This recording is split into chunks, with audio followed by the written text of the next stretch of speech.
ಓಂ ಶಾಂತಿ. ಇಂದಿನ ಮುರಳಿ ದಿನಾಂಕ 5 ಮೇ 2026. मुरली महावाक्यಗಳು मीठे बच्चे। सुख शांति का वरदान एक बाबा से ही मिलता है, कोई देहधारी से नहीं। बाबा आए हैं तुम्हें मुक्ति जीवन मुक्ति की राह दिखाने। ಮಧುರ ಮಕ್ಕಳೇ, ಸುಖ ಶಾಂತಿಯ ವರದಾನ ಕೇವಲ ಒಬ್ಬ ತಂದೆಯ ಮೂಲಕವೇ ಸಿಗ್ತದೆ, ಯಾವುದೇ ದೇಹದಾರಿಯಿಂದ ಅಲ್ಲ. ಬಾಬಾ ಬಂದಿರೋದೇ ಮುಕ್ತಿ ಜೀವನ್ ಮುಕ್ತಿಯ ದಾರಿಯನ್ನು ತೋರಿಸೋದಕ್ಕಾಗಿ. ಬಾಬಾ ಹೇಳ್ತಾರೆ ಸುಖ ಹಾಗೂ ಶಾಂತಿಯ ವರದಾನ ಅಂದರೆ ಆತ್ಮ ಅವಿನಾಶಿ ಆಗಿರುವ ಕಾರಣ ಸತೋಗುಣಿ ಆತ್ಮ ಶಾಂತ ಸ್ವರೂಪಿದೆ, ಸುಖ ಸ್ವರೂಪಿದೆ. ಆದರೆ ಮಾಯೆಗೆ ವಶಭೂತಾದಂಥ ಮನಸ್ಸು ತನ್ನನ್ನು ಮನುಷ್ಯ ಅಂತ ತಿಳ್ಕೊಂಡಿರುವ ಕಾರಣ ಸ್ವಯಂನ ಆತ್ಮ ಶಾಂತ ಹಾಗೂ ಸುಖ ಸ್ವರೂಪಿದ್ದೀನಿ ಎನ್ನುವಂತಹ ಸತ್ಯವನ್ನು ಮರೆತಿರೋದ್ರಿಂದ ಸ್ವಯಂ ಬಾಬಾ ಪರಮಾತ್ಮ ನಮಗೆ ಸುಖ ಸ್ವರೂಪ ಭವ ಮತ್ತು ಶಾಂತ ಭವ ಎನ್ನುವಂಥ ವರದಾನವನ್ನು ಕೊಟ್ಟು ಪುನಃ ನಮಗೆ ನಮ್ಮ ಸತ್ಯದ ಸ್ಮೃತಿಯನ್ನು ಕೊಡಿಸಿದ್ದಾರೆ. ಈ ಸ್ವಯಂ ಶಾಂತ್, ಈ ಸ್ವಯಂ ಸುಖ ಸ್ವರೂಪ ಇದೆ ಎನ್ನುವಂಥ ಸತ್ಯ ಕೇವಲ ಬಾಬಾ ಮಾತ್ರ ಹೇಳಿಕ್ಕೆ ಸಾಧ್ಯ ಇದೆ. ಅದಕ್ಕೆ ಬಾಬಾ ಬಂದಿರೋದೇ ಮುಕ್ತಿ ಹಾಗೂ ಜೀವನ್ ಮುಕ್ತಿಯನ್ನು ಕೊಡಿಸೋದಕ್ಕಾಗಿ. ಮುಕ್ತಿ ಅಂದರೆ ಏನು? ಯಾವ ಆತ್ಮ ಈ ನಾಟಕದಲ್ಲಿ ಆ್ಯಕ್ಟಿಂಗ್ ಮಾಡೋದಕ್ಕಾಗಿ ಅಥವಾ ವೀಕ್ಷಣೆ ಮಾಡೋದಕ್ಕಾಗಿ ಈ ನಾಟಕದಲ್ಲಿ ಯಾತ್ರೆ ಮಾಡೋದಕ್ಕೆ ಬಂದಿದೆ, ಆದರೆ ನಾನು ಯಾತ್ರಿಕ ಅನ್ನೋದನ್ನು ಮರೆತು ಈ ಜಗತ್ತಿನ ಅಲ್ಲಿ ಸಿಕ್ಕಿರುವ ಪ್ರತಿ ಸಾಮಗ್ರಿಯು ನಾನು ನನ್ನದೆನ್ನುವಂತಹ ಒಂದು ಅಜ್ಞಾನದಲ್ಲಿ ಸಿಲುಕಿರುವ ಕಾರಣದಿಂದ ಸ್ವಯಂ ಈ ಮನಸ್ಸು ದುಃಖಿ ಮತ್ತು ಅಶಾಂತಾಗಿದೆ. ಆ ದುಃಖದಿಂದ ಮತ್ತು ಅಶಾಂತಿಯಿಂದ ಮುಕ್ತಿ ಹೊಂದಬೇಕು ಅಂದರೆ ಈ ನಾಟಕದಲ್ಲಿ ಸಿಕ್ಕಿರುವ ಸಾಮಗ್ರಿಗಳೆಲ್ಲವೂ ಇವು ನನ್ನದಲ್ಲ, ನಾನು ಈ ಸಾಮಗ್ರಿಗಳಿಂದ ಎಲ್ಲ ವಸ್ತುಗಳನ್ನು ಉಪಯೋಗ ಮಾಡುವಂಥ ವ್ಯಕ್ತಿಯೂ ನಾನಲ್ಲ. ಇವೆಲ್ಲವುಗಳಿಂದ ಪರೆಯಾದಂತಹ ಅತೀ ಸೂಕ್ಷ್ಮ ಅತ್ಯಂತ ಪ್ರಕಾಶಮಯವಾಗಿರುವಂಥ ನಾನು ಆತ್ಮ ಇದೇನೆನ್ನುವಂಥದ್ದೇನು ಸತ್ಯ ಇದೆಯಲ್ಲ, ಈ ಸತ್ಯದ ಅರಿವು ಬಂದಾಗ, ಈ ಸತ್ಯದಲ್ಲಿ ಸ್ಥಿತ ಆದಾಗ ಮಾತ್ರ ದೇಹದ ಬಂಧನ, ದೇಹದ ಕರ್ಮದ ಬಂಧನ ಅಥವಾ ಇವೆಲ್ಲವುಗಳಿಂದ ಏನೆಲ್ಲ ಆ ಕರ್ಮದ ಫಲಗಳಿಂದ ಮುಕ್ತಿ, ಎಲ್ಲದರಿಂದಲೂ ಮುಕ್ತಿ ಆಟೋಮೆಟಿಕ್ ಪ್ರಾಪ್ತಿಯಾಗ್ತದೆ. ಸೊ ಮುಕ್ತಿನೂ ಸಿಗ್ತದ ಮತ್ತು ಜೀವನ್ ಮುಕ್ತಿನೂ ಸಿಗ್ತದ. ಜೀವನ್ ಮುಕ್ತಿ ಅಂದರೆ ವಾಪಸ್ನ ಆತ್ಮ ಈ ವಿಶ್ವ ನಾಟಕದಲ್ಲಿ ಮತ್ತೆ ಯಾತ್ರಿಯಾಗಿ ಬರ್ತೀನಿ, ಆದರೆ ಈ ಯಾತ್ರೆಯೊಳಗ ನಾನು ಕೇವಲ ಸಾಕ್ಷಿ ದೃಷ್ಟ ಆಗಿ ಈ ನಾಟಕದಲ್ಲಿ ಬಂದು ನನ್ನ ಒಂದು ಸಂತೋಷವಿದ್ರೂ ಸಹ ಆನಂದ ಸ್ವಯಂ ನಾನು ಆನಂದ ಸ್ವರೂಪನಾಗಿದ್ರೂ, ನಾನು ಸ್ವಯಂ ಶಾಂತ ಸ್ವರೂಪ ಸುಖ ಸ್ವರೂಪನಾಗಿದ್ದರೂ ಕೂಡ ಈ ಜಗತ್ತಿನ ಎಕ್ಸ್ಟ್ರಾ ಒಂದು ಶಾಂತಿಯ ಸುಖದ ಈ ಜಗತ್ತಿನ ಮನೋರಂಜನೆಯನ್ನು ಅನುಭವ ಮಾಡೋದಕ್ಕಾಗಿ, ಎಕ್ಸ್ಟ್ರಾ ಎಕ್ಸ್ಪೀರಿಯನ್ಸ್ ಮಾಡೋದಕ್ಕಾಗಿ ನಾನು ಈ ನಾಟಕದಲ್ಲಿ ಬರ್ತೀನಿ. ಆಗ ನಾನು ಈ ನಾಟಕವನ್ನು ಒಂದು ನಾಟಕದ ಥರನೇ ಸಾಕ್ಷಿಯಾಗಿ ನೋಡ್ತೀನಿ. ಇದಕ್ಕಂತರ ಜೀವನದಲ್ಲಿ ಇರ್ತಾ ಜೀವನದಿಂದ ಮುಕ್ತ, ಜೀವನದ ಯಾವ ಬಂಧನದಲ್ಲಿ ಸಿಲುಕಿ ಹಾಕದೇ ಇರುವಂತಹ ಸ್ಮೃತಿ ಸ್ಥಿತಿ. ಈಗ ಮುಕ್ತಿ ಹಾಗೂ ಜೀವನ್ ಮುಕ್ತಿ ಇವೆರಡೂ ಆಸ್ತಿಯನ್ನು ದಾರಿಯನ್ನು ತೋರಿಸೋದಕ್ಕಾಗಿಯೇ ಬಾಬಾ ಬಂದಿದ್ದಾರೆ. ಪ್ರಶ್ನೆ: ಬಾಬಾ ಕೆ ಸಾಥ್ ಜಾನೆ और सतयुग आदि में आने का पुरुषार्थ क्या है? ಬಾಬಾರ ಜೊತೆ ಹೋಗುವ ಹಾಗೂ ಸತ್ಯುಗದ ಆದಿಯಲ್ಲಿ ಬರುವಂತಹ ಪುರುಷಾರ್ಥ ಏನಾಗಿದೆ? उत्तर: बाबा के साथ जाना है तो पूरा पवित्र बनना है। सतयुग आदि में आने के लिए और संग बुद्धि योग तोड़ एक बाबा की याद में रहना है। ಬಾಬನ್ ಜೊತೆಯಲ್ಲಿ ನಾನು ಹೋಗಬೇಕು ಅಂತಂದರೆ ಒಂದು ಪವಿತ್ರ ಆಗಲೇಬೇಕು, ಎರಡನೇದು ಸತ್ಯುಗದಲ್ಲಿ ಸ್ಟಾರ್ಟಿಂಗಲ್ಲಿ ಬರಬೇಕು ಅಂತಂದರೆ ಎಲ್ಲ ಸಂಘವನ್ನು ಬುದ್ಧಿಯಿಂದ ತೆಗೆದು ಒಬ್ಬ ತಂದೆಯ ಸಂಘದಲ್ಲಿ ಮನಸ್ಸನ್ನು ಜೋಡಿಸಬೇಕಾಗಿದೆ. ಎಷ್ಟು ಸೂಕ್ಷ್ಮ ಮಾತುಗಳು. ಸತ್ಯುಗದಾಗ ಹೋಗಬೇಕು ಅಂದರೆ ಎಲ್ಲ ಸಂಘದಿಂದ ಬುದ್ಧಿಯೋಗ ತೆಗೆಯುವುದು ಅರ್ಥ ಆಗಿದೆ. ಸ್ಥೂಲ ಅರ್ಥ ಇದು ಎಲ್ಲವೂ ಏನೆಲ್ಲ ಇದೆ ಎಲ್ಲದರಿಂದ ಬುದ್ಧಿಯೋಗವನ್ನು ತೆಗೆದು ಕೇವಲ ಒಬ್ಬ ಬಾಬಾ ನೆನಪು ಮಾಡೋದು. ಆದರೆ ಇದರ ಸೂಕ್ಷ್ಮ ಪುರುಷಾರ್ಥದಲ್ಲಿ ಬಾಬನ್ ಜೊತೆಯಲ್ಲಿ ಹೋಗೋದು ಅಂದರೆ ಬಾಬಾ ಇದರ ಸುಪ್ರೀಂ ಕಾನ್ಷಿಯಸ್, ಆ ಪರಂ ದಿವ್ಯ ಚೇತನ, ಆ ದಿವ್ಯ ಚೇತನ ಪರಮಶಕ್ತಿಯ ಸಮಾನ ಅನುಭವ ಮಾಡಬೇಕು ಅಂತಂದರೆ ನಾನು ಜರೂರ್ ಪವಿತ್ರ ಆಗಲೇಬೇಕು. ಪವಿತ್ರತೆ ಅರ್ಥ ಆಗಿದೆ, ನಾನು ದೇಹ ಅಲ್ಲ, ನಂತರ ಯಾರೂ ದೇಹ ಅಲ್ಲ. ಈ ದೇಹ ಅವರಿಗೆ ಸಿಕ್ಕಿರುವ ವಸ್ತ್ರ, ಬಾಕಿ ಎಲ್ಲರೂ ಆತ್ಮ ಅದಾರ. ದೈಹಿಕ ರೂಪದೊಳಗರು ಕುಮಾರ್ ಕುಮಾರಿ, ಟೀಚರ್, ಸಾಧು, ಸಂತ, ಮಹಾತ್ಮ, ರಾಜಕಾರಣಿ ಏನೇ ಆಗಿರ್ಬೋದು ರೋಲ್ ಒಳಗೆ, ಅದರ ಒಳಗಿರುವಂಥ ಸತ್ಯ ಏನಿದೆಯಲ್ಲ ಅದು ಎಲ್ಲರೂ ಸಮಾನಾಗಿರುವಂಥ ಈಶ್ವರನ ಮಕ್ಕಳು, ಆತ್ಮ ಚೇತನ. ಈ ಒಂದು ಸತ್ಯ ಸ್ಮೃತಿಯೇ ಪವಿತ್ರತೆ.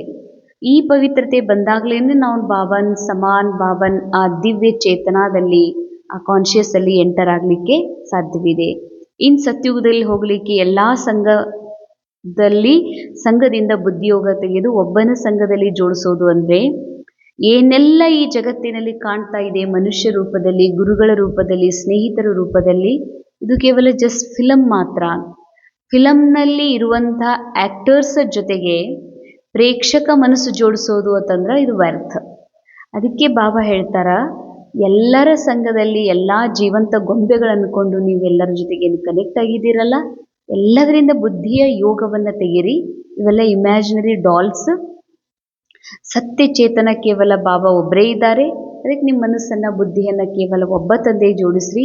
ಆವಾಗ ಸತ್ಯುಗ ಅರ್ಥಾರ್ಥ ಆ ಏಕತೆಯ, ಸಮೃದ್ಧಿಯ, ಸಂಪನ್ನತೆಯ, ಆತ್ಮಿಕ ಅವಸ್ಥೆಯ ದುನಿಯಾದಲ್ಲಿ ಈ ಮನಸ್ಸು ಎಂಟರ್ ಆಗಕ್ಕೆ ಚಾನ್ಸ್ ಅದ. ಅದಕ್ಕೆ ಬಾಬಾ ಹೇಳ್ತಾರೆ, ಎಲ್ಲ ಕಡೆಯಿಂದ ಬುದ್ಧಿ ತೆಗೀರಿ ಅಂದರೆ ಇದೆಲ್ಲವೂ ಸತ್ಯದ. ಸತ್ಯ ಕೇವಲ ನನ್ನ ಆತ್ಮ ಚೇತನ, ಸತ್ಯ ಕೇವಲ ನನ್ನ ನಿರಾಕಾರ ಬಾಬಾ ನನ್ನ ತಂದೆ ಮಾತ್ರ. ಇಷ್ಟು ಈ ಸತ್ಯದಲ್ಲಿ ಸ್ಥಿತ ಆದಾಗ, ಈ ಸತ್ಯವನ್ನು ಅನುಭವ ಮಾಡಿದಾಗ ಮಾತ್ರ ನಾವು ಬಾಬಾ ಹೇಳ್ತಾರೆ ಬಾಬನ್ ಸತ್ಯುಗದಲ್ಲಿ ಎಂಟರ್ ಆಗೋಕ್ಕೆ ಸಾಧ್ಯ. ಆತ್ಮ ಅಭಿಮಾನಿ ಜರೂರ್ ಬನ್ನ, ಇದರಲ್ಲಿ ಆತ್ಮಾಭಿಮಾನಿ ಅವಶ್ಯ ಆಗಬೇಕು. ಏಕ್ ಬಾಬಾ ಕಿ ಮತ್ ಪರ್ ಚಲೆಂಗೆ ತೋ ಊಂಚ ಪದ ಕಾ ಅಧಿಕಾರ ಮಿಲ್ ಜಾಯೇಗಾ. ಒಬ್ಬ ತಂದೆಯ ಶ್ರೀಮತದಂತೆ ನಡೆದಾಗ ಮಾತ್ರ ಶ್ರೇಷ್ಠ ಅಧಿಕಾರಿಗಳಾಗೋದಕ್ಕೆ, ಶ್ರೇಷ್ಠ ಪದವಿಗೆ ಅಧಿಕಾರಿ ಆಗಲಿಕ್ಕೆ ಸಾಧ್ಯ. ಅಂದರೆ ಬಾಬಾ ಏನು ಶ್ರೀಮತ ಕೊಟ್ಟಿದ್ದಾರೆ, ದೇಹದಿಂದ ನ್ಯಾರ ಆಗೋದು. ದೇಹದಿಂದ ನ್ಯಾರನೇ ಆಗಬೇಕು. ಬಾಬಾ ದೇಹದಿಂದ ನಾನು ನ್ಯಾರ ಆಗ್ತೀನಿ ಅವಶ್ಯ, ಬಟ್ ಫಸ್ಟ್ ನನಗೆ ಇದು ಭಾಳ ಪಸಂದದ, ಈ ಥರದ ಸೇವಾ ನನಗೆ ಭಾಳ ಪಸಂದದ, ಅದನ್ನೆಲ್ಲ ಮಾಡ್ತೀನಿ. ಬಾಬಾ ಹೇಳ್ತಾರೆ ಇಲ್ಲ, ನ್ಯಾರ ಆಗೋದೇ ಫಸ್ಟ್. ಏನು ಶ್ರೀಮತದಲ್ಲಿದೆ, ಬಾಬಾ ಯಾವ್ದು ಹೇಳ್ತಾರ ಅದನ್ನೇ ಮಾಡು. ಅದನ್ನು ಮಾಡಿದಾಗಲೇ ಉಳಿದದ್ದು ಎಲ್ಲವೂ ತಾನೇ ಪೂರ್ಣ ಆಗೋದಕ್ಕೆ ಸಾಧ್ಯ ಇದೆ. ಇಂದಿನ ಮುರಳಿಯ ಮುಖ್ಯ ಸಾರ್, ಬಾಬಾ जो नॉलेज देते हैं उसे पूरा अटेंशन देकर पढ़ना है. ಬಾಬಾ ಯಾವ ಜ್ಞಾನವನ್ನು ಮಕ್ಕಳಿಗೆ ನಮ್ಗೆ ಕೊಡ್ತಾ ಇದ್ದಾರೆ, ಬಹಳ ಗಮನ ಕೊಟ್ಟು ಬಾಬಾ ಓದಿಸುವ ವಿದ್ಯೆಯನ್ನು ಓದ್ರಿ. ज्ञान के तीसरे नेत्र से अपने 84 जन्मों को जान अब अंतिम जन्म में पावन बनना है. ಜ್ಞಾನದ ಮೂರನೇ ನೇತ್ರದಿಂದ ತಮ್ಮ 84 ಜನ್ಮಗಳ ಚಕ್ರವನ್ನು ತಿಳಿದುಕೊಂಡು ಈ ಅಂತಿಮ ಜನ್ಮ ಅಂದರೆ ಯಾಕೆ ತಿಳ್ಕೋಬೇಕಾಗಿದೆ ಅಂದರೆ ಇದು ಅಂತಿಮ ಜನ್ಮ ಇದೆ ಅನ್ನೋ ನಮ್ಗೆ ತಿಳಿಬೇಕಾಗಿದೆ. ಬಾಕಿ ಜನ್ಮದಲ್ಲಿ ನಾವು ಹೇಗಿದ್ವಿ ಅನ್ನೋದನ್ನು ತಿಳ್ಕೋಬೇಕು. ಅಂದರೆ ನನಗೆ ಸಿಕ್ಕ ಪಾತ್ರಗಳು ಹೇಗಿದ್ವು, ಆ ಪಾತ್ರದಿಂದ ಸ್ವಯಂ ಆತ್ಮ ನ್ಯಾರನೇ ಇದ್ದೀನಿ ಸದಾ. ಹಾಗೆ ಅಂತಿಮ ಜನ್ಮದಲ್ಲಿ ಪವಿತ್ರ ಆಗಲೇಬೇಕು ಈ ಮನಸ್ಸು. ಅದಕ್ಕಾಗಿ 84 ಜನ್ಮಗಳನ್ನು ತಿಳ್ಕೊಳ್ರಿ ಮತ್ತು ಇದು ಅಂತಿಮ ಜನ್ಮ ಅನ್ನುವಂಥದ ಅರಿವಿನೊಳಗೆ ನೀವು ನಿಮ್ಮನ್ನು ಪಾವನ ಮಾಡಿಕೊಡ್ರಿ. सेकेंड पॉइंट, रावण के श्राप से बचने के लिए एक बाबा की याद में रहना. ರಾವಣ ಕೊಡುವಂಥ ಶಾಪದಿಂದ ಸದಾ ನಾವು ಮುಕ್ತಿರಬೇಕು ಅಂದರೆ ಬಾಬಾ ಹೇಳ್ತಾರೆ ತಂದೆ ನೆನಪಿನಲ್ಲಿ ಇರಬೇಕು. ಬಾಬನ ನೆನಪಿಲ್ಲ ಅಂದ್ರೆ ನಾವು ರಾವಣ ನೆನಪಿನಾಗೆ ಇದ್ದೀವಿ. ರಾವಣ ನೆನಪಿನಲ್ಲಿ ಇದ್ದೀವಿ ಅಂದ್ರೆ ರಾವಣ ಮತ್ತೆ ಆಶೀರ್ವಾದ ಮಾಡ್ತಾನೆ, ಸದಾ ನೀವು ನನ್ನ ನೆನಪಿನೊಳಗೆ ಇರ್ರಿ ಅಂತ. 5 ವಿಕಾರೋं का दान दे देना, एक बाबा की मत पर चलना. ಒಬ್ಬ ತಂದೆಯ ಮತದಂತೆ ನಡೀರಿ. ಅದಕ್ಕೆ ಪಂಚವಿಕಾರಗಳ ದಾನವನ್ನು ಬಾಬಾರವರಿಗೆ ಕೊಟ್ಬಿಡ್ರಿ. वरदान, ताज और तिलक को धारण कर बाप दादा के मददगार बनने वाले दिल तख्त नशीन भव.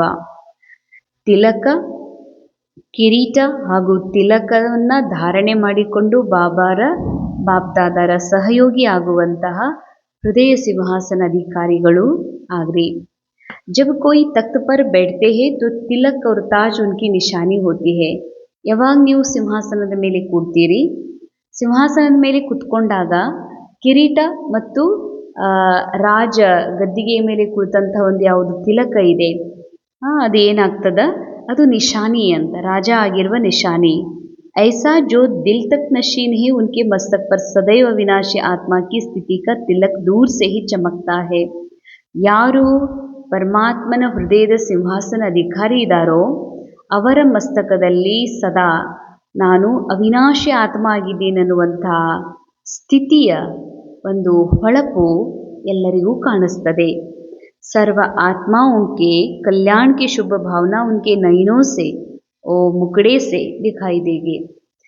ಸದಾ ಸರ್ವ ಆತ್ಮರ ಪ್ರತಿಯಾಗಿ ಏನು ಕಲ್ಯಾಣದ ಭಾವನಾ ಇದೆ ಅವರ ಕಣ್ಣಿನಿಂದ ಅವರ ಮುಖದಿಂದ ಎಲ್ಲರಿಗೂ ಅನುಭವ ಆಗ್ತದೆ.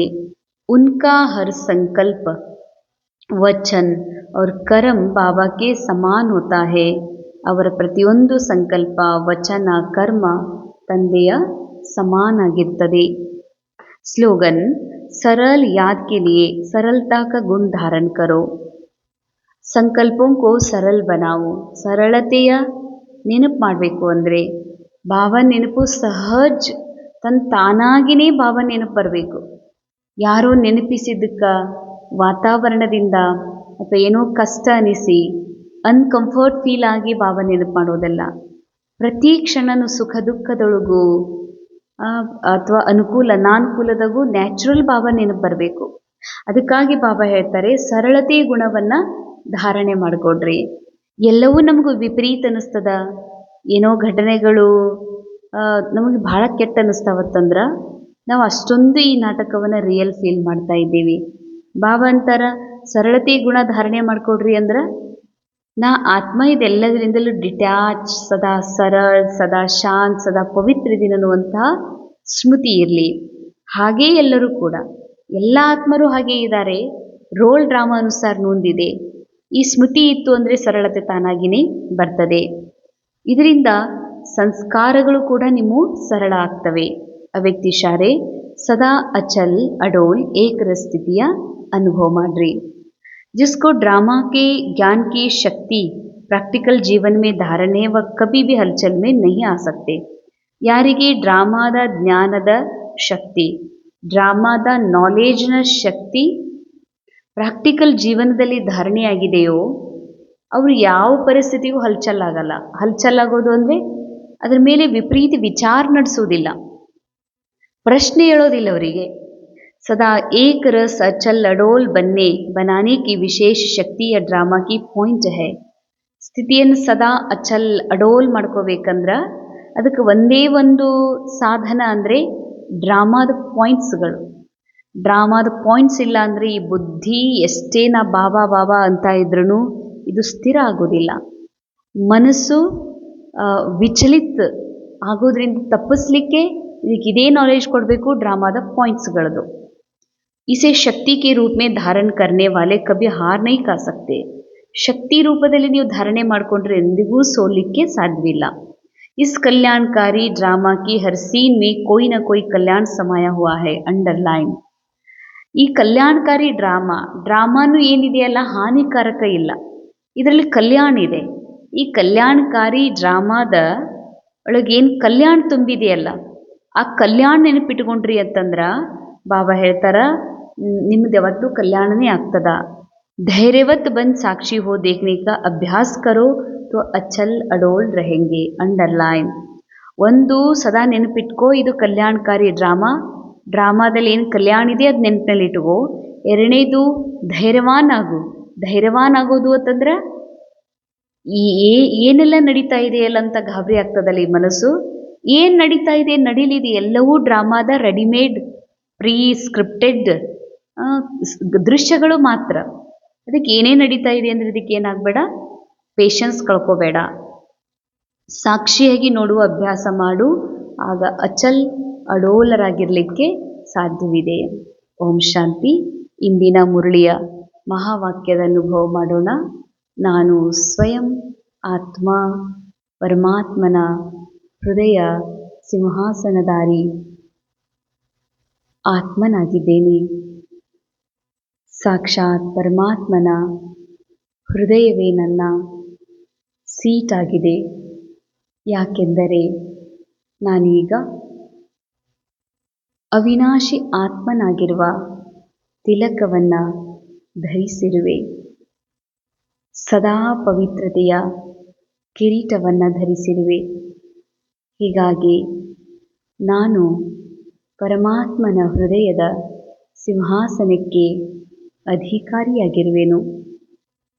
ಇದರಿಂದ ನಾನು ಕೇವಲ ನನ್ನೊಳಗೆ ಅರ್ಥಾತ್ ಮನಸ್ಸಿನಲ್ಲಿ ಸರ್ವ ಆತ್ಮರ ಪ್ರತಿಯಾಗಿ ಶುಭ ಭಾವ, ಶುಭ ಕಾಮನೆ ನಿರಂತರ ಹರಡುತ್ತಿದೆ.